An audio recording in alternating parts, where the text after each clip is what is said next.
Perhatian, konten ini mengandung konsep esensi ilahiyah yang membutuhkan aspek pemahaman mendalam, yang kemungkinan hanya dapat diakses dengan keterbukaan hati dan pikiran, untuk mencapai tingkat pencerahan dan kesadaran yang lebih tinggi. Assalamualaikum warahmatullahi wabarakatuh. Alhamdulillahirrabbilalamin. Segala puja-puji milik Allah subhanahu wa ta'ala.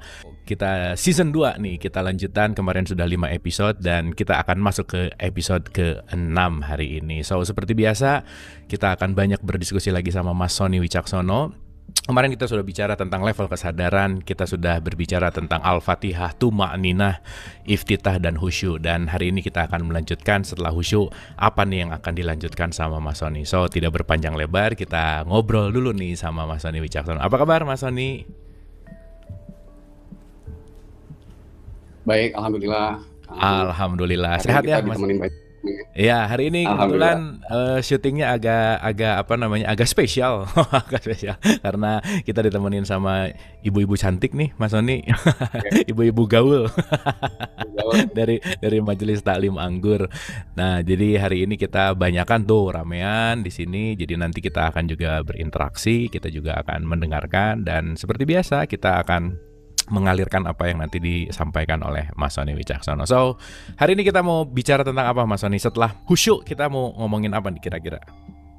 Kita coba diskusi tentang ta'awudz ya. Ta'awudz. Jadi kita kan kemarin udah bahas tentang membuka hati, yaitu hakikat dari Al-Fatihah. Tapi kan, dan kemudian Tuma'ninah, Iftitah, dan Khusyuk ya. Dan tapi kan di tengah prosesnya itu kan pasti ada rintangannya kan. Oke. Rintangannya, gangguannya, hambatannya dan sebagainya, itu makanya kita hari ini kita bahas tentang khusyuk lah gitu kira-kira. Tentang ta'awudz. Ya, ta'awudz. Oke. So, ta'awudz kan sering kita bicarakan ya Mas Sony. Ta'awudz itu pasti kaitannya sama setan Mas Sony. Kaitannya pasti sama setan yang terkutuk lah apa dan lain-lain gitu. Nah, so apa nih yang di awal untuk kita memahami ta'awudz ini seperti apa Mas Sony? Silakan. Mungkin bagusnya kita jangan nyebut yang tadi disebutnya, kita sebut X saja kayaknya enak. Oke. Sebutnya si X saja lah kalau kita si ganti aja. Oke.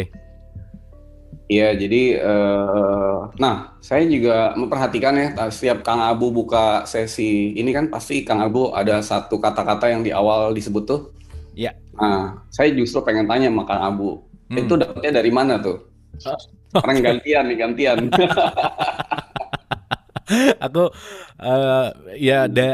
jadi kalau itu udah pattern yang aku sangat enak sekali untuk membuka sesuatu Mas Sony. Jadi kalau bicara auzubillahi minasyaitonirrajim, bismillahirrahmanirrahim, robbi a'udzubika min hamazati sayatin wa a'udzubika robbi ayahdurun, itu kan aku ngambil dari surat di dalam Al-Qur'an gitu, di bawah ya, balik lagi memohon perlindungan supaya mungkin si X itu tidak menguasai diri gitu ya, supaya nanti yang keluar dari mulut saya itu bukan si X itu gitu Mas Sony. Jadi kalau dilihat dari esensinya bahwa memohon perlindungan dari godaan lah dalam tanda petik si X itu gitu Mas Sony.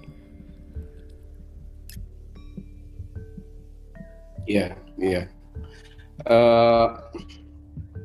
Iya, makanya coba kita buka tuh ayat atau referensi ya. Iya, oke. Halo? Ya, silakan. Surat 23 ayat 97-98 kan itu. Iya, itu di 23, 97, 98. Oke. Ya. Auzubillahi minasyaitonirrajim, bismillahirrahmanirrahim. Nah, ini yang setiap pembukaan saya selalu bacakan. Ini kalau dalam bahasa terjemahannya, dan katakanlah, ya Tuhanku, aku berlindung kepada Engkau dari bisikan-bisikan setan. Dan aku berlindung pula kepada Engkau, ya Tuhanku, dari kedatangan mereka kepadaku. Nah, gitu Mas Sony. Jadi kan kita diperintahkan untuk memulai apapun ya, sebelum nanti kita bahas tentang basmalah ya di sesi berikutnya, tapi di sini kita bahas sebelum melakukan apa-apa tuh mohon perlindungan dulu kan. Mohon perlindungan dulu kepada Tuhan dari godaan bisikan si X ini kan ya, Kang Abu ya. Iya. Jadi ini di sini kata-katanya adalah dari kedatangan dan bisikan. Jadi bisikan itu kan yang dari dalam ya. Kalau kedatangan tuh melalui yang dari luar kan. Jadi sebenarnya kan kita tuh selalu intinya kalau kita mau mencapai suatu tujuan, pada kehendak Allah, kepada rencana Allah itu pasti ada yang merintangi gitulah. Yang merintangi inilah masuknya itu dari dalam, dari bisikan, juga dari kedatangan. Nah, kedatangan itu dari luar gitu. Jadi dari dalam dan luar kita sebenarnya selalu dirintangi setiap saat. Jadi ketika kemarin kita bahas tentang Al-Fatihah, yaitu intinya dibantu kasih sayang Allah untuk kita bisa santai, kemudian bisa khusyuk, bisa mempersembahkan hati. Tapi pasti di tengah jalannya itu ada rintangannya gitu. Nah, rintangan inilah yang membuat kita nggak mencapai tujuan kita dalam melakukan Al-Fatihah ini atau menjalani Al-Fatihah ini sesuai dengan yang Allah kehendaki. Nah, oleh karena itu maka di awalnya kita harus atau disarankan oleh Allah memohon perlindungan gitu ya. Karena memang di dalam kitab suci itu diulangi beberapa kali ya, bahwa inilah rintangan yang nyata bagi kita, si eksim ini gitu. Beberapa ayat di Al-Quran kan, misalnya di surat 2 ayat 178 misalnya kalau mau dibuka ya. Oke, surat 2 berapa sorry Mas Ani? 2 ayat 168. Oh, 2168. Oke, yuk kita ke 168. A'udzubillahi minasyaitonirrajim. Bismillahirrahmanirrahim. Hai sekalian manusia, makanlah yang halal lagi baik dari apa yang terdapat di bumi, dan janganlah kamu mengikuti langkah-langkah setan, karena sesungguhnya si X karena sesungguhnya X itu adalah musuh yang nyata bagimu. Ya. Nah, kalau kita nyebut X ini bisa siapa aja, bisa bentuknya, wujudnya apa aja gitu. Oke. Jangan sampai itu ya kan di kita juga ada. Nah, jadi inilah musuh atau rintangan yang nyata bagi kita gitu ya. Dan dalam melakukan apapun pasti kita, kalau itu sesuai kehendak Allah tuh pasti ada yang merintangi. Makanya mohonlah perlindungan gitu ya setiap saat. Nah, boleh dibuka satu ayat lagi misalnya di surat 41 ayat 36 gitu. 41 ayat 36. Dan jika si X mengganggumu dengan suatu gangguan, maka mohonlah perlindungan kepada Allah. Sesungguhnya dialah yang maha mendengar lagi maha mengetahui. Nah, jadi setiap yang mengganggu, menggoda, menghalangi, menghambat, membatasi, menipu, macam-macamnya judulnya ya, itu intinya merintangi ya, supaya kita tidak mencapai tujuan hidup kita, tujuan kita dalam Al-Fatihah, tujuan kita tidak mencapai sesuai yang Tuhan kehendaki itu, maka mohonlah perlindungan kepada Allah. Jadi Allah sudah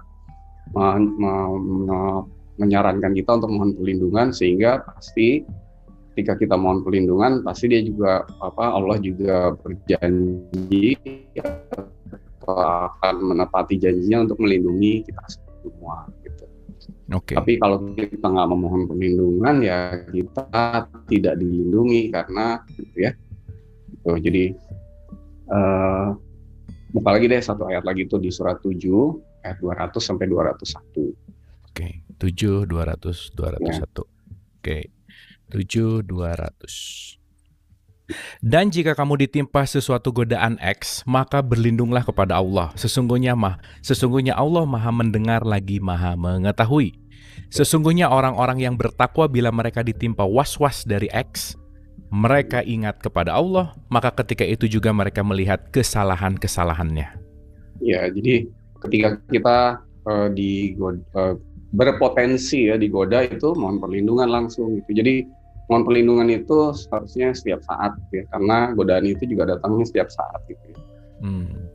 Dan ditimpa was-was ya, was-was bukan berarti kita harus was-was ya, tapi memang setiap saat kita berpotensi digoda, ditipu, dihambat, dibatasi, dihalangi dan sebagainya itu, maka kita mohon perlindungan sehingga kita bisa mengetahui mana yang benar, mana yang salah ya. Jadi ini rintangan ini nih itu bungkusnya itu bisa bungkus hal yang buruk ya. Misalnya sebagai contoh perselisihan gitu, perselisihan atau permusuhan dengan orang lain karena perbedaan. Dan biasanya X ini memanfaatkan perbedaan di antara kita itu perbedaan agama, perbedaan suku, perbedaan warna kulit, perbedaan keyakinan, perbedaan apapun itu dipakai atau dipergunakan untuk melahirkan keburukan, misalnya perselisihan, kemusuhan, tidak mau membantu orang lain, ya misalnya ada orang miskin kita mau bantu, ditakut-takutin miskin dan sebagainya. Itu ayat di Quran banyak sekali ya yang bercerita tentang itu. Ya itu ada ayatnya, tapi intinya itu bisa dibungkus oleh sesuatu yang otak kita aja tahu itu jelek gitu misalnya. Nah, mau diambil contoh satu misalnya? Boleh Mas, silakan. Misalnya di surat 17 ayat 53 gitu. Iya, ini favorit nih, langganan ayat X nih pasti keluar 17:53 pasti ada. Dan katakanlah kepada hamba-hambaku, hendaklah mereka mengucapkan perkataan yang lebih baik. Benar, sesungguhnya X itu menimbulkan perselisihan di antara mereka. Sesungguhnya X itu adalah musuh yang nyata bagi manusia. Iya, jadi bisa terjadi karena hal yang otak kita tahu itu nggak bagus gitu, misalnya berselisih. Tetapi bisa juga enggak, hati kita pun yang terdalam nggak tahu itu hal yang buruk gitu. Oke, jadi kadang otak tahu itu nggak bisa ya, maksudnya Iya. Sebentar Mas Soni, boleh diulang sedikit Mas Soni?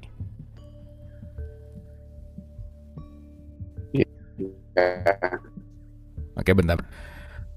Oke, sorry tadi agak terputus. Oke, boleh kita ulang sedikit dari 17:53 ini kan si X ini menimbulkan perselisihan gitu. Nah, gimana nih Mas Soni? Ya, jadi perselisihan itu kan dari perbedaan-perbedaan. Pada perbedaan kan sunatullah ya, hukum Allah itu.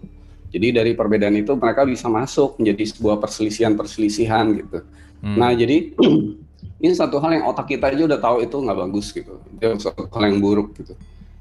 Nah, jadi itu udah jelas sekali bahwa itu nggak bagus, tapi kita tetap melakukannya karena kita dalam keadaan tidak memohon perlindungan. Dan juga sikap kita kurang sesuai kehendak Tuhan, kehendak Allah, sehingga kita dapat digoda. Tapi godaan itu bisa juga sampai ke hal yang sampai sangat tipis sekali, sampai hati kita pun nggak tahu itu benar apa salah gitu. Even hati nggak tahu gitu ya, hatinya aja nggak tahu gitu. Oke. Karena satu hal yang kira-kira dibungkus oleh suatu hal yang bagus gitu ya. Tapi ketika itu kan di kulit ya, ketika hati itu masuk lebih dalam lagi masih bagus, masuk lebih dalam lagi masih bagus. Nah nanti lebih paling dalam lagi baru kelihatan bahwa itu nggak bagus gitu. Gitu. Jadi, nah misalnya orang-orang yang suka memberi nasihat atau misalnya memberikan teaching gitu ya. Nah, kelihatannya awal-awalnya gitu, bagus gitu, awal-awalnya bagus, didengerin bagus, tapi lama-lama beloknya kan nanti belakangan. Oke. Kan katanya tuh penyesalan datangnya belakangan, kalau awal tuh pendaftaran. Oke. Makanya sebelum nyesal daftar dulu ya Mas. Oke. Jadi di belakangnya, di ujungnya, di dalamnya baru ketahuan bahwa oh iya ini ya ternyata semua baik itu hanya membawa kita kepada yang terakhir ini kita baru kita tahu yang sebenarnya. Jadi itu sangat tipis ya. Jadi ya gitulah kira-kira. Jadi hanya hati yang dibimbing oleh kasih sayang Allah dan selalu dilindungilah yang bisa mengetahui itu kebenaran atau suatu hal yang kurang benar gitu, misalnya begitu. Jadi kita dalam berspiritual pun harus selalu memohon perlindungan dan menggunakan hati yang terdalam, yang itu bisa dibimbing dan dilindungi oleh Allah dari semua godaan, hambatan, halangan, rintangan maupun tipuan, kira-kira begitu. Namanya juga ditipu kan pasti dikasih bagus-bagus dulu kan. Oh iya benar. Nggak mungkin ditipu langsung jelek gitu kan, nggak ketipu kita nanti gitu. Oke. Pasti kelihatannya bagus dulu ya, itu ya poinnya ya. Jadi hati-hati dengan sesuatu yang kelihatannya bagus, kelihatannya secara ini bagus gitu, tapi sebenarnya itu di dalamnya kurang bagus gitu. Makanya itu perlu untuk selalu dilindungi. Gitu. Oke. Bagi contoh ya itu tadi misalnya ada orang yang ngajarin spiritual atau apa, tapi kita harus tetap selalu memohon perlindungan. Apakah ini bagus? Nah, kalau dengerin bagus, tapi lama-lama, oh iya di sininya mulai kurang bagus. Gitu. Jadi dia harus tetap terus-menerus menggunakan hati dan memohon perlindungan, kira-kira begitu. Oke. Nah, sekarang yang jadi pertanyaannya kan pasti nih kita semua kan pengen terlindung gitu Mas Sony. So, how to gitu. Gimana caranya supaya kita selalu dalam perlindungan itu supaya si X ini tidak mendominasi gitu Mas Sony? Iya. Sebagai contoh misalnya gini. Sebelum ke sana, kenapa ketika kita baca Al-Quran, misalnya nih, saya tadi ya, suatu hal yang kelihatannya bagus, tapi kita bisa terpleset gitu. Misalnya dalam membaca Al-Quran itu kan kita disarankan Allah juga untuk memohon perlindungan dulu kan. Ya kan? Misalnya di surat 16 ayat 98 gitu. Coba dibuka itu. Oke. Yes, betul. Ini sebagai contoh ya, Ya, 1698. Even buka Quran pun harus meminta gitu ya, even ya, gitu. Karena ini si X ini luar biasa gitu. Apabila kamu membaca Al-Quran, hendaklah kamu meminta perlindungan kepada Allah dari X yang terkutuk gitu. Oke, Mas. Ya, jadi misalnya gini, di Al-Quran itu banyak perumpamaan permisalan gitu. Nah, di perumpamaan permisalan yang kalau kita nggak tahu hakikat yang sebenarnya, kita bisa tersesat oleh perumpamaan itu, gitu. Oke. Maksudnya tersesat itu nggak mendapatkan hakikat dan nggak bisa mendapat hakikat sesuai dengan yang Allah kehendaki, misalnya, dengan sebuah perumpamaan. Jadi makanya di dalam membaca Al-Quran, membuka hati dan sebagainya, kita harus memohon perlindungan. Bahkan baca Al-Quran pun bisa digoda, diganggu, dihalangin, dirintangi, ditipu juga. Iya. Dibuka tuh surat 2 ayat 26. Iya. Oh, benar. Iya. Ini asik nih. 226. Sesungguhnya Allah tiada segan membuat perumpamaan berupa nyamuk atau yang lebih rendah dari itu. Adapun orang-orang yang beriman, maka mereka yakin bahwa perumpamaan itu benar dari Tuhan mereka. Tetapi mereka yang kafir mengatakan, apakah maksud Allah menjadikan ini untuk perumpamaan? Dengan perumpamaan itu banyak orang yang disesatkan Allah. Dan dengan perumpamaan itu pula banyak orang yang diberikannya petunjuk. Dan tidak ada yang disesatkan Allah kecuali orang-orang yang fasik. Sebenarnya kata-kata paling tepat bukan disesatkan, tetapi dibiarkan sesat karena pilihannya sendiri gitu. Jadi bukan Allah yang bikin sesat ya, dia memilih untuk Oke. Jadi masa Allah memberi petunjuk dan menyesatkan? Allah nggak mendua begitu, tapi dibiarkannya sesat karena pilihan dia sendiri gitu. Jadi dia memilih untuk dirinya untuk nggak diberi petunjuk lah, untuk akhirnya tersesat, kira-kira begitu. Jadi di dalam Al-Quran yang setiap ayatnya mengandung perumpamaan itu, kalau kita nggak baca dan dilindungi, itu juga bisa ditipu. Itu maksud saya suatu hal yang itu bisa dibungkus oleh suatu hal yang buruk, tapi juga suatu hal yang baik, bahkan membaca Quran gitu misalnya. Iya. Oke. Makanya sebelum baca Quran, apalagi tadi Al-Fatihah, mohon perlindungan dulu. Nah, kembali ke pertanyaan Kang Abu tadi ya. Tadi pertanyaannya kan how to kan, bagaimana caranya supaya kita terus-menerus dilindungi. Nah, kita harus tahu kenapa sih kita digoda, ditipu, dihambat dan sebagainya. Sebenarnya kan Allah sudah menjanjikan bahwa itu tidak akan bisa menggoda orang-orang yang mukhlis. Ya kan? Oh iya. Yes. Nah, jadi makanya mukhlis itu ada di surat 15 ayat 39. Ya, coba ya dibuka ya. Oke, 15:39.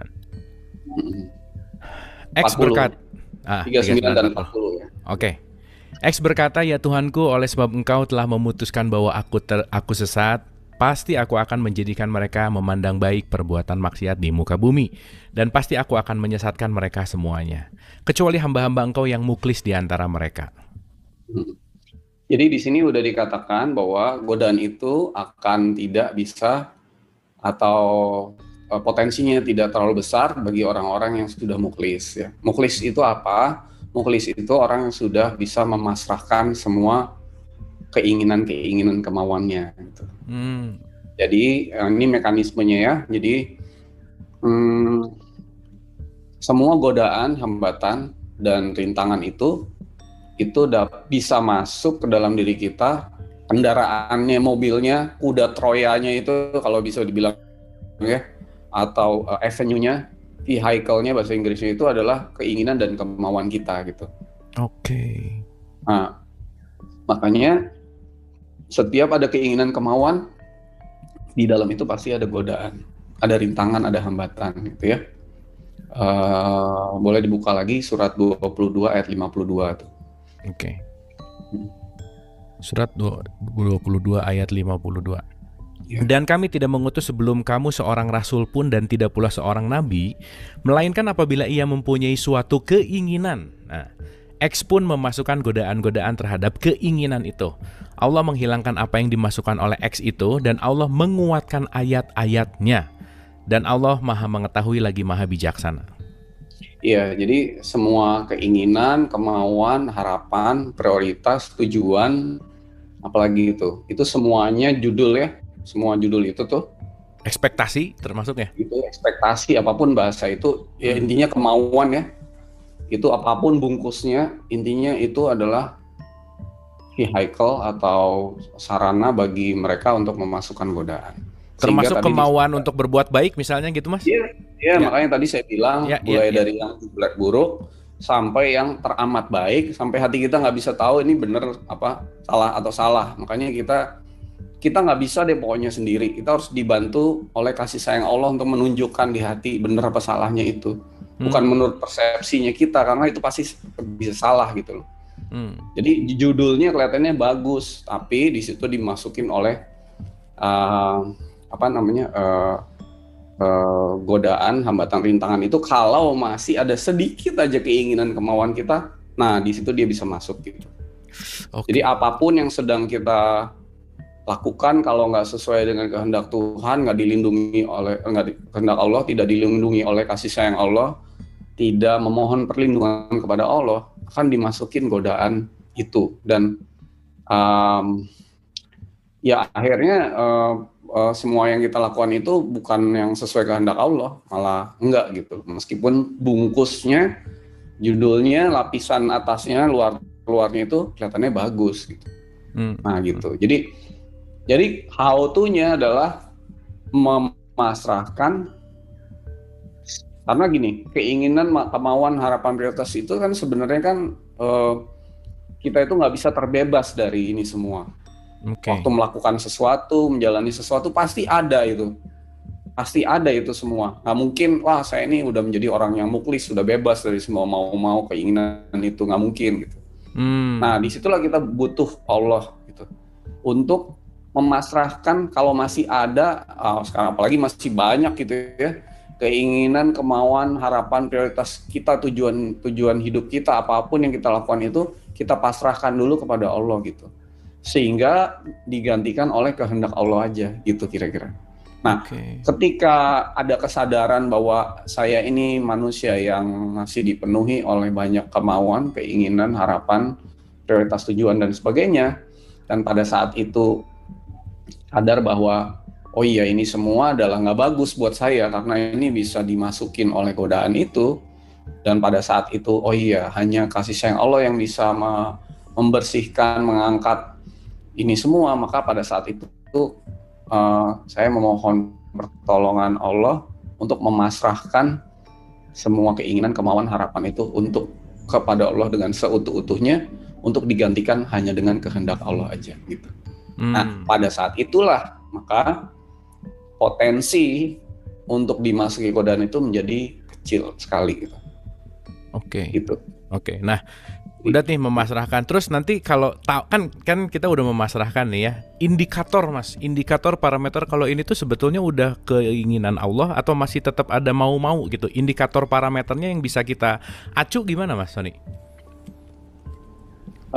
Itu perlu perjalanan, perlu sebuah proses, nggak bisa langsung begitu tiba-tiba keinginan kita lepas habis, karena karena itu semua butuh proses. Bukannya Allah nggak mau bantu dengan seketika, tapi kepasrahan kita yang masih terbatas.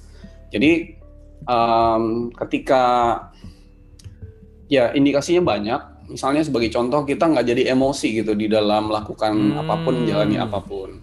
Oke. Kalau kita masih ada emosi, masih ada marah, masih ada sedih, masih ada kecewa, berarti masih ada keinginan.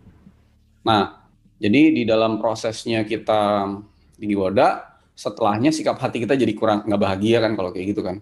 Nah itu indikator misalnya. Indikator kedua misalnya, ya kita bisa menjalani hidup ini dengan lebih tenang, lebih damai, lebih bahagia gitu ya. Itu artinya juga orangnya kan kelihatan kalau orang ikhlas itu kan pasti bahagia kan. Iya. Nggak pernah kan ngeliat orang ikhlas lagi keburu-buru gitu atau lagi gerusa-gerusu gitu.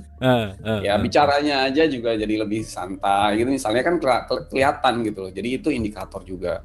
Jadi nggak emosi, karena juga kalau menjalani apapun udah dengan penuh keinginan, berarti kita ada menjalani apapun dengan nafsu kan. Nah ketika orang sedang diliputi oleh nafsu kan Allah juga nggak bisa kasih petunjuk gitu.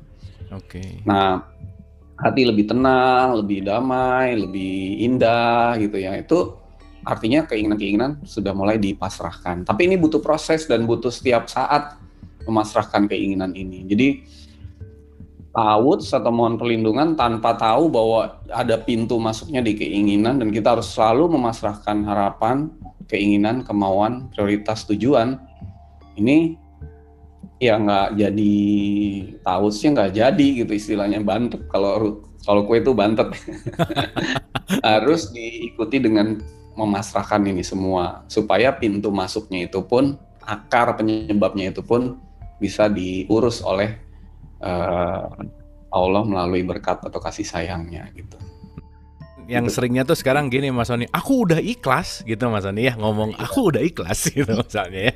Nah itu kan ucapan gitu, sama seperti yang sering diajarkan juga bahwa A'udzubillahi minasyaitonirrajim itu adalah kata-kata gitu Mas Sony. Ayo ta'awudz dulu gitu. A'udzubillahi minasyaitonirrajim. Nah, sekarang praktikalnya dalam keseharian berta'awudz itu kan bukan hanya kata-kata berarti Mas Sony. Nah, gimana tuh?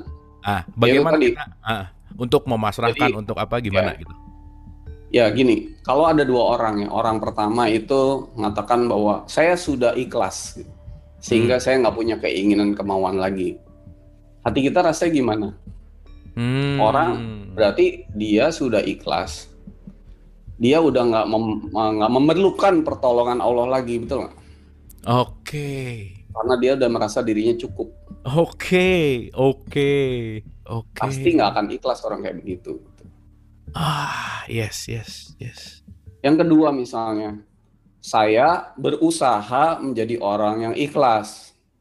Saya berusaha untuk semua keinginan, kemauan, harapan saya itu saya kubur sedalam-dalamnya misalnya begitu.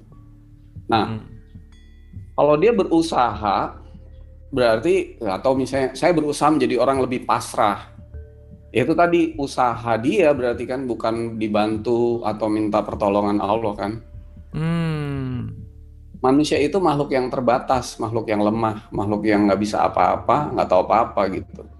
Jadi kepasrahan atau keikhlasan seperti itu pasti sangat terbatas gitu. Ya. Itu yang kedua. Yang ketiga, manusia yang saya ini sudah cukup ikhlas gitu misalnya. Udah bagus lah ikhlas saya gitu. Tapi supaya lebih bagus lagi, saya mohon pertolongan Allah gitu. Ya. Jadi, saya ini udah cukup ikhlas kok. Tapi ya supaya lebih bagus ya saya mohon pertolongan Allah lah gitu. Nah, dia sudah merasa bagus gitu Kang Abu. Maka pertolongan Allah itu terbatas juga. Waduh, bener ini panjang ya, perjalanannya panjang. Itu sikap loh, sikap yang sangat penting. Nah, yang paling bagus itu adalah ngaku aja deh, saya ini manusia yang lemah, yang nggak bisa ikhlas, yang nggak bisa memasrahkan, mengurus semua harapan, keinginan. Wah, keinginan saya banyak, mau saya banyak, harapan saya banyak, tujuan banyak mau-maunya gitu misalnya. Semua ini udah banyak deh di dalam diri saya ini. Saya nggak bisa ngapa-ngapain ini. Tapi saya sadar bahwa saya ini makhluk yang lemah, makhluk yang nggak tahu apa-apa, nggak bisa apa-apa. Dengan kesadaran itu, saya mohon atau meminta pertolongan, perlindungan dari Allah dengan seutuh-utuhnya, dengan sepenuh hati gitu. Oke. Nah, kira-kira yang mana yang paling sesuai dengan kehendak Allah kira-kira dari 4 tipikal manusia itu gitu. Yang udah ngaku aja lah ya, itu Ya, sih paling lepas gitu. Toh juga mau nggak mau, suka nggak suka ya pasti selalu ada gitu ya. Itu poin pentingnya ya. Oke. Iya, jadi pengakuan itu awal dari sikap yang membutuhkan. Oke. Kalau nggak pakai ngaku dulu, sikap dia nggak yang terbaik gitu. Mungkin itulah kenapa ada pengakuan dosa gitu misalnya, Mas Sony, dia ngaku dulu gitu ya. Obat itu harus dimulai dari mengaku dulu. Kalau nggak ngakunya juga gini ya, ngakunya misalnya bukan kenapa kamu lakuin ini, abis dia sih begitu, jadi ngaku nunjuk orang lain juga. Oke. Orang lain juga ngakunya begitu, tetap aja tuh nggak ngaku namanya ya kan. Iya. Sampai benar-benar nggak ada yang salah, saya yang salah gitu. Nah, baru itu benar-benar sikap yang bikin hatinya kebuka gitu, nggak ketutup gitu. Oke. Intinya adalah pengakuan. Aku mau mundur agak jauh ke belakang sih, Mas Sony sebetulnya. Si X ini sebenarnya tuh kenapa harus ada dan kenapa harus hadir dan apa sih gitu? Apakah dihadirkan sama Tuhan sebagai apa ya? Sebagai guru untuk belajar atau apa, dan fungsi apa ya? Fungsinya tuh untuk apa gitu maksudnya? Si X tuh kenapa harus ada gitu loh, Mas Sony? Maaf pertanyaan itu belum saya bisa jawab. Oke. Itu bukan buat umum gitu. Oke. Tapi memang difungsikan, pasti ada fungsinya kan? Pasti kan ya? Saya belum bisa jawab pertanyaan itu. Oke. Yang penting sekarang kita memahami dulu bahwa yang penting kita tahu gimana caranya adalah untuk memohon pertolongan Allah, membutuhkan Allah untuk menolong kita dari godaan itu, jadi hanya Allah yang bisa bantu kita gitu untuk mengatasi itu. Tapi kalau ditanya kenapa, gimana, lalu dulu apa gitu-gitu, ya saya belum bisa jawab, dan ngapain juga kita tahu begitu kan. Oke. Nah, berarti sekarang lebih mending fokus ke Allahnya lah gitu intinya ya, maksudnya ya. Lebih mending fokus ke Allahnya daripada pun apa ya, bagaimanapun ya si X pasti akan selalu ada, tetapi bagaimana kita berfokus gitu intinya gitu ya, maksudnya. Betul, mendingan lebih fokus ke Allah daripada tahu itu semua gitu. Tapi intinya ya, kalau saya selalu bisa digoda setiap saat, saya selalu bisa dimasukin oleh rintangan itu semua dari kemauan keinginan saya. Itu semua harus saya pasrahkan kepada Allah untuk diurus kasih sayang Allah atau berkat Allah agar semua pintu masuknya itu bisa dilindungi gitu. Kira-kira itu aja yang lebih yang penting kita tahu. Kan kita udah bahas have to know or nice to know kan. Ya, have to know or nice to know. Oke. Nah, terus kan kalau misalnya kita berlatih terus kan ada kepekaan pastinya. Nah, di 239798 kan aku berlindung dari kedatangan. Kalau berlindung dari kedatangan kan sebelum datang gitu ya, Mas Sony ya. Jadi poinnya bisa sebelum datang atau dia udah datang nih. Nah, gimana tuh untuk meregulasi supaya kita peka sebelum datang aja kita udah punya shield gitu, udah punya tameng lah gitu misalnya. Gimana Mas Sony? Iya, misalnya sebagai contoh hari ini ketemu orang yang mengajak kita emosi gitu. Bikin kita memicu kemarahan misalnya, ya kan? Di dalam pelajaran sebelumnya kan kita perlu sadar, itu kemarahan yang mau muncul dari bawah, tapi kan nggak perlu ikut marah misalnya, kan nggak perlu ikut emosi gitu. Nah itu kan kedatangan. Jadi kita ini lagi datang nggak lewat saya tapi lewat orang lain. Nah di situ kita perlu memohon perlindungan gitu. Memohon perlindungan untuk kemudian dilindungi. Nah memasrahkan tadi ya harapan, kepentingan, kemauan gitu kan. Karena kadang-kadang ketika kita terpicu kemarahan, kemauan kita untuk marah misalnya untuk apa itu itu akan membuat kita jadi jadi itu tadi bisa dimasuki oleh godaan itu. Jadi memang kita perlu terus-menerus ditolong, dibantu oleh Allah gitu. Karena nggak bisa kalau nggak. Kita tahu bahwa itu kedatangan pun kita nggak bisa melawan gitu, Bang Abu. Kita tuh nggak bisa apa-apa deh pokoknya. Jadi lebih baik mohon pertolongan aja gitu, supaya ditolong, dibantu. Gitu. Nah kalau tadi si X itu adalah musuh yang nyata, pertolongan itu pun nyata loh sebenarnya. Jadi kalau kita dalam keadaan kita berpotensi untuk dimasuki seperti itu, rintangan seperti itu, kita mohon pertolongan Allah dan itu akan nyata. Kita tuh ditolongi nyata dan jelas, kira-kira begitu. Oke, boleh kasih contoh ya? nyatanya contohnya gimana Mas Sony? Nah misalnya itu, jadi kan kemarahan itu kan kayak energi jelek masuk ke dalam diri kita kan. Jadi kayak ada sesuatu yang jelek masuk, vibrasinya kan nggak enak kan. Nah begitu kita jawab itu dengan kemauan atau nafsu tuh, kita jadi kayak bensin dikasih api gitu, meledak gitu kan. Tetapi ketika kita ini orang sedang didatangi atau dipakai untuk menggoda, berarti di dalamnya masih ada kemauan tuh. Lalu kayak ada air gitu, gitu yang saya mohon pertolongan kepada Allah, sehingga si api itu nggak jadi kebakar, malah ada air yang menyiram, dan di saat air itu menyiram gitu, dan kemudian hati kita jadi ikut emosi, jadi tenang, meskipun dia lagi marah-marah nih, misalnya nih ngomel-ngomel depan kita nih, jadi damai, tetap damai gitu. Nah kita bisa even mendoakan dia loh Kang Abu, supaya dia tidak digoda, dan mendoakan dia supaya keinginan, kemauannya segala macam bisa juga ikut dipasrahkan. Jadi tidak hanya untuk diri kita, tapi juga buat orang lain yang sedang kita hadapi. Nah itu kan suatu hal yang, dulu kok saya begitu ada orang marah begitu, saya langsung meledak. Sekarang saya bahkan bisa doain dia, itu kan nyata kan? Nyata banget gitu. Nah, gitu. Mungkin itu salah satu latihan yang kalau kita lagi gimana sama orang kali ya, kita bisa doain juga gitu ya, dalam tanda petik. Kita bisa salah satu si tidak terbakarnya api tadi, nggak dikasih bensin tadi, adalah sampai bisa mendoakan orang yang lagi marah-marah sama kita gitu, Mas Sony. Iya, misalnya coba deh buka ya surat 28 ayat 54 gitu. Oke. Wah, ini sih luar biasa Mas. 28:54 ya. Oke. Mereka itu diberi pahala 2 kali disebabkan kesabaran mereka, dan mereka menolak kejahatan dengan kebaikan, dan sebagian dari apa yang telah kami rezekikan kepada mereka nafkahkan.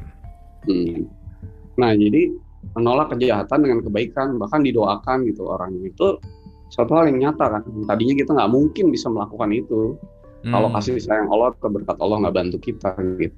Tapi begitu kita dibantu berkat kasih Allah, kita nggak jadi marah, kita nggak jadi emosi, bahkan orang lain yang itu kita doain. Itu kan nggak masuk akal, bener nggak? Masuk akal Mas Sony, dan susah banget kayaknya. Dan menjalaninya dengan sangat indah dan mudah, bukannya jadi berat loh. Kok bisa ya gitu? Kita sendiri bingung gitu. Kok bisa ya? Bukan yang jadi tekanan di hati, kemudian kita jalan itu dengan berat, enggak, dengan sangat ringan gitu, sangat lepas gitu. Nah itu kok bisa gitu. Nah itulah makanya pertolongan Allah tuh nyata. Dengan pertolongan Allah itu kita bisa melakukan hal-hal yang sesuai kehendak Allah kan tadi. Nggak ikut emosi itu sesuai kehendak Allah, nggak ikut marah, mendoakan orang sesuai kehendak Allah, semua itu bisa nyata gitu, berubah semuanya. Oke. Nah kalau misalnya kita bicara tadi dibisikkan, si X itu selalu ada di pikiran yang selalu mau menguasai dan hati jadi tertutup gitu misalkan Mas Sony. So si X ini hadir ketika pikiran mungkin, ya maksudnya ketika pikirannya lagi loncat kanan loncat kiri, itu keinginan banyak dan seterusnya gitu, sehingga hati jadi tertutup. Apakah seperti itu prosesnya Mas Sony? Ya salah satunya begitu, jadi lewat pikiran, lewat keinginan kan banyak di pikiran kan.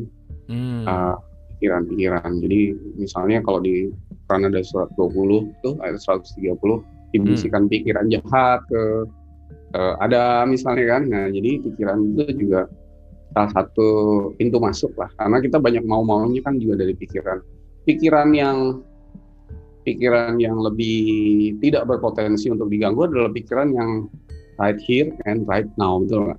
Oke. Kalau udah pikirannya berhenti ada di sini saat ini dan hanya bersyukur kepada Allah, nah di situ sebenarnya kemauan, keinginan, kepentingan kita tuh jadi sangat-sangat berkurang. Jadi potensi untuk digodanya juga berkurang. Tapi kalau bangun tidur aja udah langsung mikir ini gini, nanti gimana gitu, akhirnya jadi kekhawatiran lah, kecemasan lah, nanti ini gimana, nanti itu gimana, itu digoda aja terus kita. Jadi kita akhirnya menyediakan diri kita untuk kayak dijadiin sasaran tembak terus gitu. Iya, sasaran tembak empuk lagi ya. Itu nggak usah terlalu. Iya. Bagaimana keluar dari situ? Ya pikirannya harus di sini saat ini bersyukur kepada Allah. Dah. Oke. Berarti kalau banyak here and now-nya si X juga susah untuk tembus lah kira-kira gitu ya Mas Sony ya. Oke. So praktikalnya mungkin apakah dengan sering membuka hati atau meditasi gitu Mas? Practical way-nya kalau lagi benar-benar kerasa banget gitu, apa yang hal pertama yang dilakukan gitu misalnya? Silakan. Ya, boleh kita coba yuk. Oke, silakan Mas Sony. Ya. Nah, jadi santai aja seperti biasa. Misalnya pagi-pagi gitu ya. Bangun tidur gitu ya. Nah, matanya dipejam, tersenyum yang manis, lepas.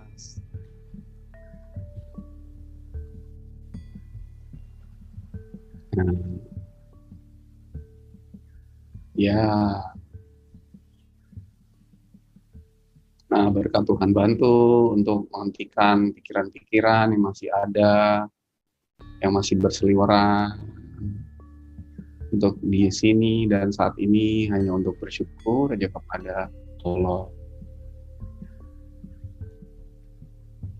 Mengawali hari dengan penuh kesadaran bahwa hari ini saya ingin menjalaninya hanya dalam kesadaran untuk terus-menerus membutuhkan bantuan, pertolongan untuk selalu melindungi dari semua gangguan, godaan, hambatan, rintangan, tipuan, dan lain-lain, agar hanya kehendak Allah lah yang terjadi. Sadar juga bahwa untuk bisa terus-menerus dibantu, dilindungi oleh Allah, kita perlu memasrahkan semua harapan, kepentingan, kemauan, prioritas, tujuan, apapun judulnya, ya, hati kita tahu ya, untuk hanya kehendak Allah lah yang terjadi.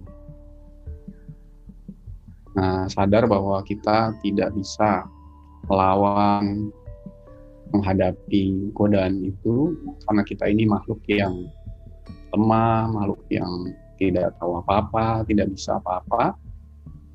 Maka biarlah kasih sayang atau berkat Allah terus menerus untuk kita.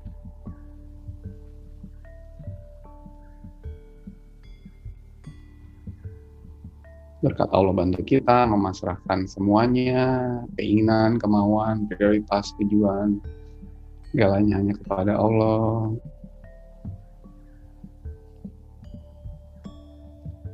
Ya Allah, bantu dan lindungilah kami dari semua godaan, rintangan yang menghalangi kehendak-Mu terjadi pada diri kami, baik yang berasal dari dalam diri kami maupun yang berasal dari luar diri kami. Biarlah Engkau terus-menerus tolong kami, bantu kami,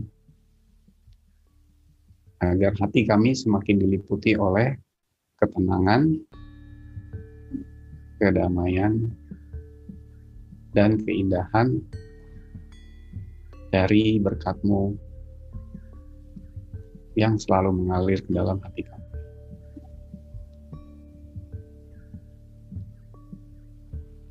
Nah, gitu kira-kira Kang Abu. Jadi, santai lagi, matanya boleh dibuka. Nah, nanti setiap saat ketika kita masih ada kemauan, kita tinggal mohon pertolongan Allah untuk memasrahkan itu semua. Setiap ada godaan, ya Allah, bantulah kami, tolonglah kami.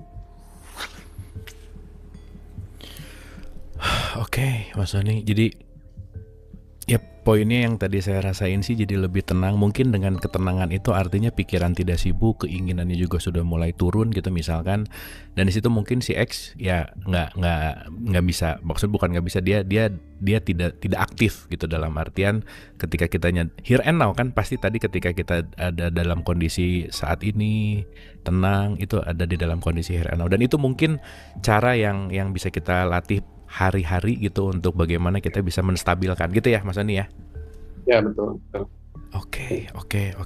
Wah, menarik sekali ya. Jadi hari ini kita sangat lebih mengerti tentang ta'awudz.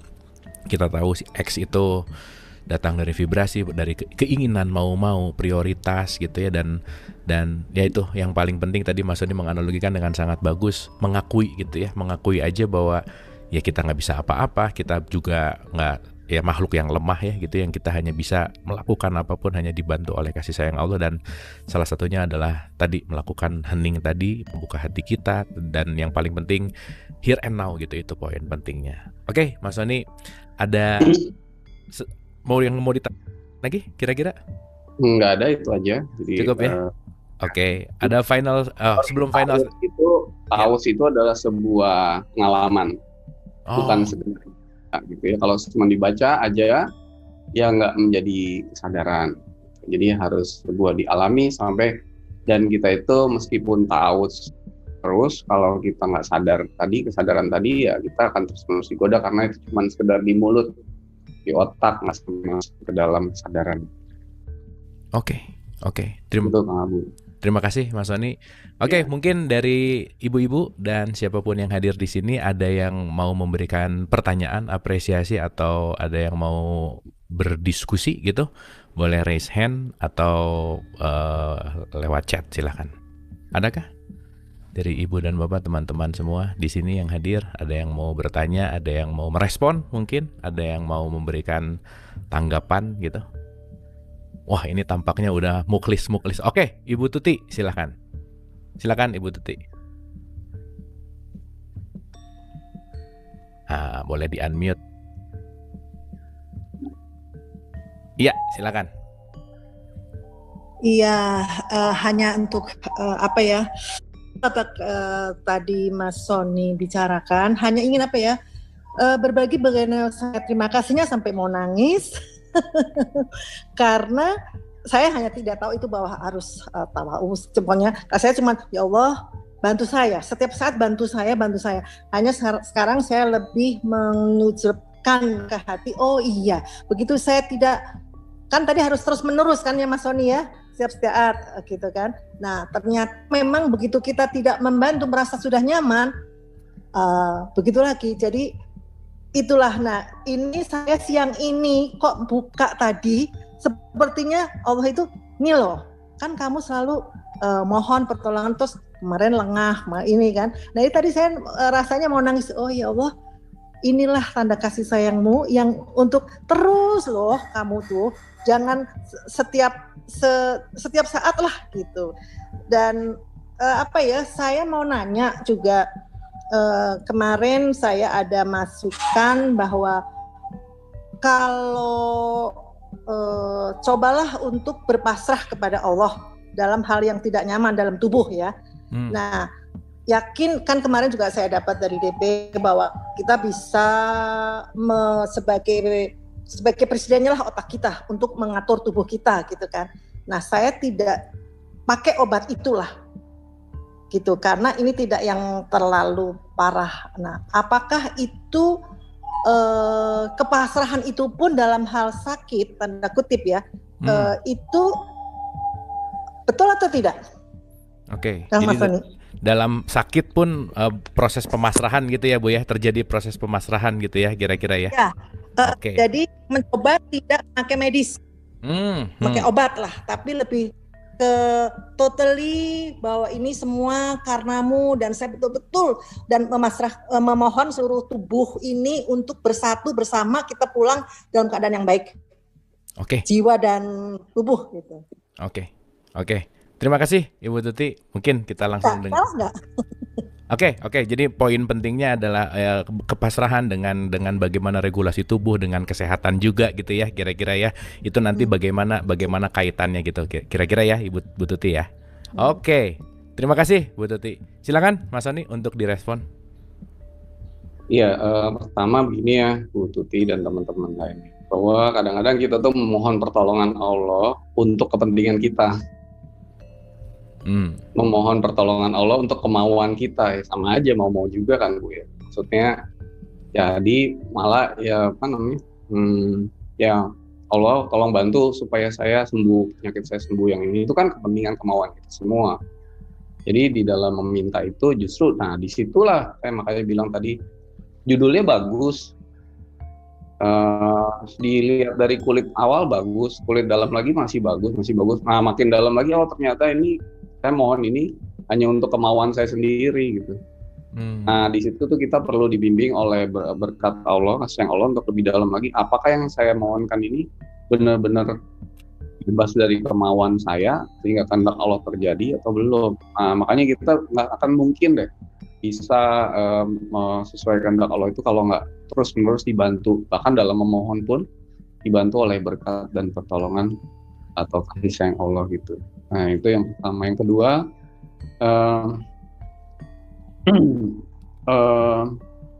kita mau menjadi direktur atau mengatur badan kita sendiri. Nah itu kan juga sesuatu yang sebenarnya justru sebaliknya, kita tuh sakit karena kita terlalu memegang, mengontrol, mengatur badan kita. Banyak di bagian kita tuh yang ditekan gitu loh. Karena kita yang mengontrol, menekan itu, jadilah sakit jantung, sakit lambung, segala macam gitu. Nah justru di bagian-bagian tertentu itu harusnya lebih pasrah, lebih lepas. Jadi ya itu tadi, mengakulah bahwa kita tuh nggak bisa ngapa-ngapain badan kita, tapi kehendak Allah itu pasti yang terbaik. Pasti Allah nggak mau kita sakit. Jadi justru jangan coba mengatur badan kita, tubuh kita, justru kita harusnya sifatnya sebaliknya, jangan diatur gitu. Biarlah berkat Allah dipasrahkan, kalau berkat Allah yang ngatur semua gitu kira-kira. Jadi dengan sikap yang lepas itu justru penyakit bisa lebih terjadi penyembuhan alami. Tapi ya kalau kita mau melakukan itu supaya kita penyembuhan alami, itu ada kemauan juga. Nah makanya di situ tuh makin tipis lah kemauan itu tipis sekali. Nah yang ketiga tuh, sakit itu kan juga sesuatu yang ada manfaatnya untuk merubah sikap. Jadi kadang-kadang ya yang pertama itu, yang kedua kan kita dikasih badan yang pasti sakit gitu. Gak mungkin orang sehat terus sampai gak pernah kena sakit. Nah makanya ini deh, kalau kita nggak pernah sakit, nggak pernah mati, Ibu mau nggak doa kepada Allah? Kayaknya enggak deh. Oke. Kita tuh ke Allah tuh karena sakit, karena bisa mati, karena bisa apa, makanya kita datang gitu ke Allah. Kalau hidup nggak ada mati, nggak ada sakit, sehat terus, wah muda terus gitu, kayaknya nggak ada yang ikut dialog positif nih Kang Abu. Bener ya, itu pembatasannya justru di situ ya. Jadi memang dikasih roh kita, dikasih badan fisik supaya bisa merasakan itu semua, sehingga kita bisa, oh iya, saya ini terbatas, bisa sakit, bisa mati. Pada saat itulah kita datang ke Allah untuk mengaku bahwa kita tuh lemah dan sebagainya gitu. Jadi di situ baik, suatu hal yang baik karena merubah sikap. Ujungnya badan ini kan sementara gitu. Jadi sakit itu jangan merubah sikap, justru memperbaiki sikap. Nah, apakah nanti petunjuknya harus pakai medis? Ya, medis itu juga jalan dari Allah kan. Nah, jadi bukan berarti yang medis-medis itu bukan dari Allah kan, itu semua jalan dari Allah. Tapi mungkin ada hal-hal tertentu kombinasi, atau mungkin ada obat-obat yang juga nggak bagus misalnya gitu. Nah itu harus ya, nanti kalau ibu bisa buka hati lebih dalam, bisa dipilah dan dipilih gitu, mana yang bagus mana yang enggak. Nggak semua medis itu sifatnya merusak lah, ada juga yang bagus gitu. Jadi makanya itu nggak bisa dilihat di generalisir itu, harus dilihatnya kasus dan dirasakan dengan hati, kira-kira begitu. Oke, wah terima kasih Bu Tuti pertanyaannya. Jadi tadi dapat satu yang enlighten banget gitu ya, bahwa tubuh ini sementara justru dengan dikasih tubuh ini supaya kita bisa ngerasain sakit, keterbatasan, dengan keterbatasan itu yang akan mengajarkan kita untuk menuju Allah gitu ya Mas Sony ya. Ya betul. Oke. Jadi ya mungkin dengan merubah paradigma begitu sakit juga ini ya udah, ini keterbatasan saya, dengan ini ada pesan lah ya, kalau kita mau berbicara pesan bahwa untuk kembali, untuk kesadaran, untuk ya balik lagi semua biasanya ya kalau kita ngelihat dari orang-orang tercerahkan itu biasanya melalui suffering dulu lah, dalam tanda petik gitu, dalam tanda petik dia menemukan enlightenment. Oke, terima kasih Mas Sony, terima kasih Bu Tuti juga. Yang penting kita benar-benar tadi nggak kerasa ya Allah sembuhkan saya juga, ada keinginan semakin dalam semakin tipis dan ya kita terus berlatih gitu. Poinnya adalah kita nggak bisa apa-apa gitu ya kira-kira. Oke, thank you Ibu Tuti dan Mas Sony. Bu ini silakan. Assalamualaikum warahmatullahi wabarakatuh. Waalaikumsalam. Mas Sony, Nanda Abu. Ya, sore. Mas Sony mau nanya nih. Kalau kita mengalami sesuatu gitu ya, digoda oleh X itu kan spontan kita bisa ya langsung hening, langsung konsentrasi untuk mohon pertolongannya. Jadi nggak perlu lagi kita harus cari waktu lagi, tapi spontan gitu Mas Sony.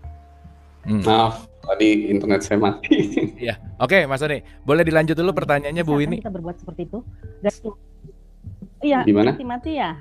Oke, sebentar Mas Sony. Maaf. Ini udah bisa ya? Udah bisa. Oke, Bu ini boleh diulang pertanyaannya, silakan. Ya, pertanyaan saya, kalau kita hening itu spontan kita bisa lakukan pada saat kita menghadapi si X itu gitu loh. Bisa kan?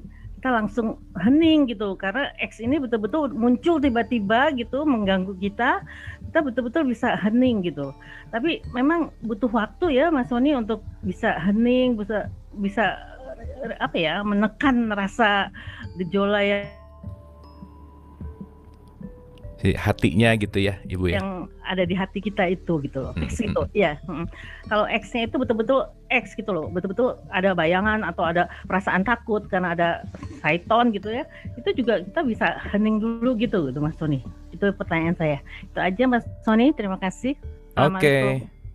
Waalaikumsalam. Terima kasih Bunda Winnie, terima kasih. Oke Mas Sony, jadi poinnya adalah untuk kita bisa meregulasi si X ini kan masuk ke hening gitu. Nah, gimana caranya kalau kan munculnya tiba-tiba gitu. Nah, apakah kita mengheningnya tuh bagaimana gitu untuk bisa tetap selaras gitu intinya. Silakan Mas Sony. Ya, intinya tuh kita terus-menerus harus ditolong atau dibantu oleh berkat Allah. Nah, jadi hening itu membuat pikiran kita jadi sedikit dari kemauan, tetapi itu membantu, tapi bukan menyelesaikan ya. Jadi penyelesaiannya ya udah mohon pertolongan aja terus-menerus kepada Allah. Tapi kalau bisa ya mungkin dalam doa dulu dilatih setiap saat, kayak tadi pagi-pagi gitu ya. Kemudian nanti siang-siang gitu. Nah, lalu nanti itu jadi sebuah kesadaran yang setiap saat kita tuh bisa melihat. Makanya tadi dibilang kan, ketika kita mohon perlindungan baru tahu salahnya di mana gitu.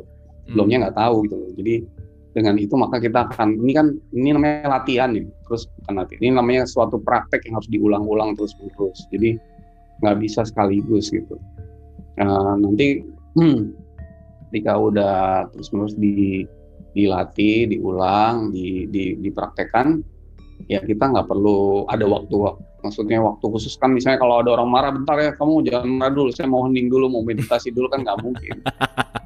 Ya, Itu kan terjadi terus-menerus. Hmm, Jadi penting tuh disadari aja bahwa kita tuh nggak bisa ngelawan itu semua. Oke.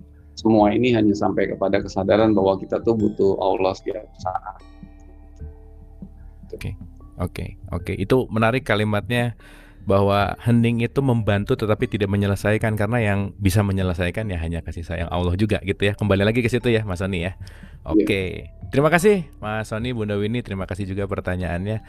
Ada lagi kah Ibu dan Bapak, teman-teman yang mau memberikan apresiasi atau Oke, Pak Ismail silahkan.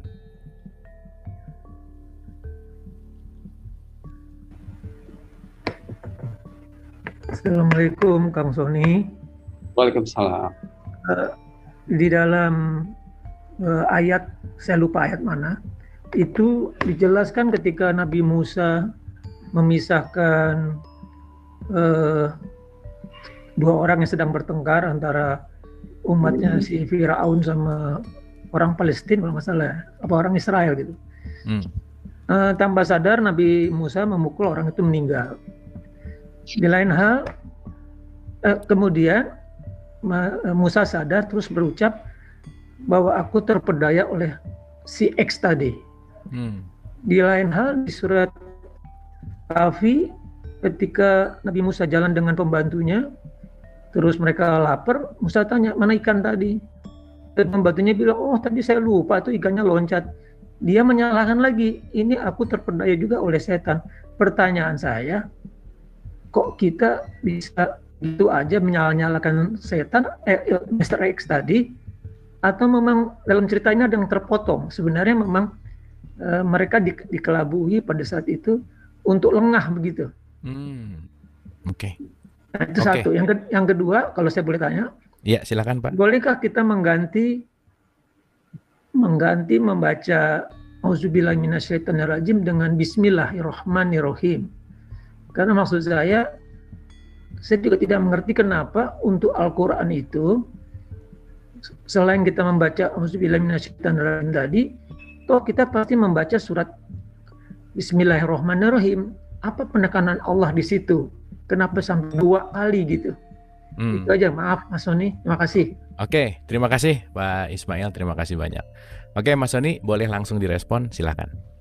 Ya, jadi memang karena kita lengah karena tidak minta pertolongan Allah setiap saat, maka kita tuh pasti akan dimasuki oleh kemauan atau keinginan itu. Dan keinginan kemauan itu meskipun tadi ya, misalnya judulnya kayak membela kebenaran atau membela orang yang lemah, kemudian kita akhirnya jadi melakukan kesalahan. Jadi judulnya bisa benar, judulnya bisa bagus sekali bahkan gitu ya. Cuman itu semua kalau tidak dibantu oleh pertolongan Allah tuh bisa akhirnya dimasuki godaan. Jadi bahkan tadi kan dibilang Musa kok bisa begitu ya. Tadi kan ada ayatnya bilang kalau Nabi pun ketika dimasuki keinginan akan digoda oleh Mr. X itu kan. Jadi apalagi kita gitu. Apalagi kita. Jadi karena memang ini siapapun bisa digoda kira-kira gitu. Kita nggak bisa melawan lah kira-kira gitu. Hanya Allah yang bisa bantu kita. Nah yang kedua, apakah Bismillah bisa diganti ya? Ini sebenarnya bukan kata-kata, bukan ucapan, tapi lebih ke sikap hati. Jadi ta'awudz ini adalah bukan hanya ucapan, tapi sikap. Sikapnya apa ya? Kalau lagi ada kemauan keinginan dipasrahin, itu kan ta'awudz juga. Kalau ada nafsu atau apa, nafsu itu kan keinginan yang meledak-ledak ya, itu juga dipasrahkan. Nah lalu sambil memohon pertolongan setiap. Nah sebaiknya dua-duanya dibaca, jadi kita mohon perlindungan juga dan juga basmalah juga. Nanti basmalah kita bahas di sesi berikutnya hakikatnya apa. Tapi intinya tuh kenapa sih kalau kita nggak memohon pertolongan itu pertolongan Allah tidak turun, karena memang Allah nggak pernah memaksa. Jadi kalau kita mohon pertolongan, kita akan ditolong. Kalau kita tidak mohon pertolongan, berarti kita sedang tidak bersedia, tidak mau ditolong. Ya Allah nggak maksa gitu. Jadi Allah tuh maha kuasa, tapi dia maha pengasih, maha penyayang. Dia nggak pernah memaksakan apapun. Jadi ya kesadaran kita lah harusnya untuk selalu memohon pertolongan. Itu kira-kira. Oke, jadi poinnya bagaimana sikap hati kita gitu ya, karena Allah selalu hadir dan selalu menolong. Kalau balik lagi kitanya juga membiarkan Allah yang menolong gitu ya, Mas Sony ya. Betul. Kalau kita menahan ya nggak bisa. Oke. Bahkan kalau kita memohon pertolongan pun tanpa hatinya sadar, itu namanya nahan. Meskipun ngomong ta'awudz 1000 kali, tapi hatinya banyak kemauan, ya itu sama aja enggak gitu. Oke. Jadi balik lagi itu bukan kata-kata, bukan hanya bicara, tetapi balik kembali kepada sikap hati sebetulnya. Meskipun nggak ngomong auzubillah, tetapi sikap hatinya memasrahkan ya ta'awudz juga gitu ya, Mas Sony ya. Ya dong, kalau orang ini nggak bisa bahasa Arab kan, yang penting kan omongannya kan bisa pakai bahasa apa aja. Oke. Karena ya balik lagi sih dari pengajaran kan yang ditekankan tuh auzubillah, nah gitulah kira-kira. Dan ini penting sekali untuk kita sadari bahwa itu adalah sikap hati. Terima kasih Pak Ismail pertanyaannya dan Mas Sony atas responnya. Oke, berikutnya Mbak Ririn silakan. Terima kasih Kang Abu. Selamat siang semuanya, Mas Sony, Kang Sony ini. Kayaknya Mas Sony kita pas live kita pernah punya apa nggak tahu ya, soalnya you look so familiar to me, nggak tahu kenapa. Oke. Anyway, tadi kan Mas Sony bilang ya bahwa kita sebagai manusia itu ngaku aja deh gitu loh kalau kita tuh sebenarnya nggak ada apa-apanya gitu, kita lemah, nggak bisa ikhlas gitu ya.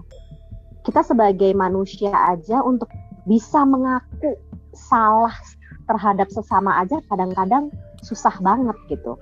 Apalagi kalau ngaku salah sama Allah itu kayaknya juga gengsinya masih gede, egonya masih gede, kayak berasa bener aja gitu kan. Gimana caranya in practical life gitu kita bisa selalu mempunyai kesadaran untuk bisa mengakui bahwa kita ini sebenarnya bukan apa-apa gitu ya. Sementara si mantan nih ya, ex kan mantannya selalu hadir gitu untuk ya tentunya mengacaukan gitu kan, ngapain juga lo ngaku, ngapain juga lo minta maaf gitu. Emang segala kesalahan yang disadari atau tidak disadari itu kan kadang kita tidak mau admit gitu, kita nggak mau akui. Nah, itu gimana tuh Mas Sony? Thank you. Oke, thank you Mbak Ririn. Ini kayaknya juga mewakili pertanyaan banyak orang nih Mbak Ririn. Oke, terima kasih. Silakan Mas Sony. Iya, jadi kesadaran atas itu, mengaku itu ada yang didapatkan dari misalnya Mbak Ririn dengerin YouTube atau dengerin kita ngomong begini, Mbak Ririn langsung bilang mulai besok saya harus ngaku semuanya gitu kan. Nah itu kesadaran yang didapatkan ya. Tapi itu sebenarnya bukan yang terbaik. Yang terbaik itu Mbak Ririn dengerin ngomong diskusi hari ini, lalu Mbak Ririn mengatakan kesadaran itu yang terbaik yang saya dapatkan dari omongan orang-orang ini, tapi yang dianugerahkan oleh Allah langsung gitu. Bahwa saya ini makhluk yang tidak tahu apa-apa, tidak bisa apa-apa. Ya Allah, anugerahkanlah kesadaran itu sesuai menurut kehendak-Mu. Nah, Mbak Ririn pun di dalam memohon kesadaran itu pun bukan apa yang didapat dari pendengaran, apa yang dipelajari, tetapi yang dianugerahkan. Nah, mohonlah kepada Allah. Sehingga kesadaran itu pun meresap ke dalam hati kita sesuai dengan Allah anugerahkan. Gitu. Jadi kalau kita udah nanya gimana ya caranya, berarti Mbak Ririn mau melakukan itu, mendapatkan itu dari usaha Mbak Ririn. Itu pasti nggak yang terbaik. Nah, mohonlah kepada Allah untuk dianugerahkan itu. Karena segala sesuatu yang terbaik hanyalah yang dianugerahkan. Gitu. Jadi itu tadi, itu juga jangan merasa kita bisa melakukan itu, nggak bisa. Ngaku aja nggak bisa. Yang terbaik ya, jadi mohon aja kepada Allah. Ya udah, mohon kepada Allah untuk dianugerahkan, dibantu berkatnya untuk mengaku gitu, bahwa saya ini salah kepada sesama, salah itu kesalahan saya sendiri, semua itu harus dibantu gitu, kira-kira gitu. Jadi sampai hal yang kecil-kecilnya pun gitu mohon pertolongan. Oke, poinnya ya balik lagi ya, nggak ada yang bisa kita lakukan kecuali dengan kasih sayang Allah. Itu sih yang selalu diulang-ulang kali ya Mas Sony ya, yang di-remind terus gitu bahwa hanya dengan Dia gitu kita bisa ngapa-ngapain dalam tanda petik, bahwa kembali kepada kesadaran ketuhanan itu sendiri gitu. Oke, thank you Mbak Ririn, Mas Sony. Tampaknya sudah tidak ada lagi yang bertanya atau memberikan apresiasi atau respon. So, mungkin Mas Sony boleh kasih final statement untuk episode kita kali ini tentang ta'awud, silahkan. Saya mau coba bacain cerita nih. Ini ceritanya, tapi ini ya. Jadi pernah dengar Kang Abu percakapan antara Albert Einstein dengan profesornya tentang apa itu gelap dan terang, dingin dan panas. Iya. Ya, jadi ini ada cerita, saya bacain aja ya.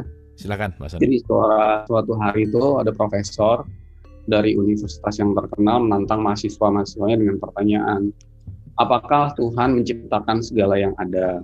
Lalu mahasiswa itu dengan berani menjawab, betul, Dia menciptakan semuanya. Terus kata profesor tanya lagi, Tuhan menciptakan semuanya? Iya Pak, semuanya, kata mahasiswa itu. Lalu profesor itu menjawab, jika Tuhan menciptakan segalanya, berarti Tuhan juga menciptakan apa yang jahat. Karena kejahatan itu ada, dan menurut prinsip kita bahwa semua, kalau Tuhan menciptakan segalanya berarti itu juga berasal dari Tuhan. Mahasiswa itu terdiam, dia nggak bisa menjawab hipotesis profesor itu. Profesor itu merasa dirinya menang dan kemudian menyombongkan diri bahwa bahwa omongannya itu pasti itu benar. Nah, lalu ada mahasiswa lain yang angkat tangan, Profesor, boleh nggak saya bertanya sesuatu? Oh boleh, katanya. Mahasiswanya berdiri, lalu bertanya, Profesor, dingin itu ada nggak sih? Nah, itu. Jadi itu pertanyaan macam apa, kata Profesor? Dingin itu pasti ada dong. Kamu nggak pernah sakit flu, katanya. Iring pertanyaan, lainnya pada ketawa mahasiswanya. Mahasiswa menjawab, kenyataannya, Prof, itu dingin tuh nggak ada loh. Karena menurut hukum fisika, kita itu dingin karena tidak adanya panas. Jadi suhu minus 460 derajat Fahrenheit itu panas sama sekali nggak ada. Dan semua partikel menjadi diam dan tidak bereaksi terhadap suhu itu. Kita menciptakan kata dingin untuk mendeskripsikan tidak adanya panas. Mahasiswa itu melanjutkan, lalu apakah gelap itu ada? Kata profesor, ada, gelap itu ada. Mahasiswa itu menjawab, sekali lagi Bapak salah, gelap itu nggak ada. Gelap itu adalah keadaan di mana tidak ada cahaya. Cahaya bisa kita pelajari, gelap itu nggak bisa. Kita bisa menggunakan prisma Newton untuk memecahkan cahaya menjadi beberapa warna dan mempelajari berbagai panjang gelombang setiap warna. Tapi profesor nggak bisa mengukur kegelapan segelap. Seberapa gelap suatu ruangan diukur dengan berapa intensitas cahaya di ruangan tersebut. Nah, gelap itu dipakai manusia untuk mendeskripsikan nggak adanya cahaya. Nah, itu juga menjelaskan apakah kejahatan itu ada. Oh, kita lihat dong kejahatan di mana-mana, di koran, di TV, ada perilaku kriminal, kekerasan. Itu kan kejahatan. Oh, kata mahasiswa itu, Bapak salah, kejahatan itu nggak ada. Kejahatan itu karena ketiadaan Tuhan. Ya. Seperti dingin atau gelap, kejahatan itu kata dipakai manusia untuk mendeskripsikan tidak adanya Tuhan, tidak adanya cahaya Tuhan. Tuhan tidak menciptakan kejahatan. Kejahatan itu adalah hasil dari tidak adanya kasih Tuhan di hati manusia. Seperti dingin yang timbul dari ketiadaan panas, dan gelap yang timbul dari ketiadaan cahaya. Profesor itu terdiam. Nah, sebagai informasi, nama mahasiswa itu adalah Albert Einstein. Jadi di situ kita bisa tahu hakikatnya.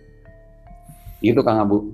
Oke Mas, terima kasih, luar biasa ya. Ini bahas ta'awud tapi wah dalam banget, seru banget, dan ya pokoknya banyak hal yang baru Mas, dalam tanda petik banyak hal yang jadi bangun lah, banyak hal yang jadi lebih terang lagi. Terima kasih Mas Sony atas pembahasan ta'awud ini, kita jadi lebih paham, terutama bagian dari ta'awud itu bukan hanya kata-kata begitu, bahwa poin pentingnya juga tadi kalimat yang menarik dari pertanyaan bahwa kita ada di tubuh yang terbatas, dengan keterbatasan itulah jalan untuk kembali kepada Allah gitu ya. Dan dengan cerita terakhir tadi bahwa yaitu tadi bahwa gelap itu nggak ada, adalah yang terjadi itu adalah ketidakadaan cahaya. Nah, senantiasa dengan pertemuan ini juga jadi jalan pengingat untuk kita untuk selalu berserah kepada Allah, karena sekali lagi kita ini adalah makhluk yang nggak bisa apa-apa.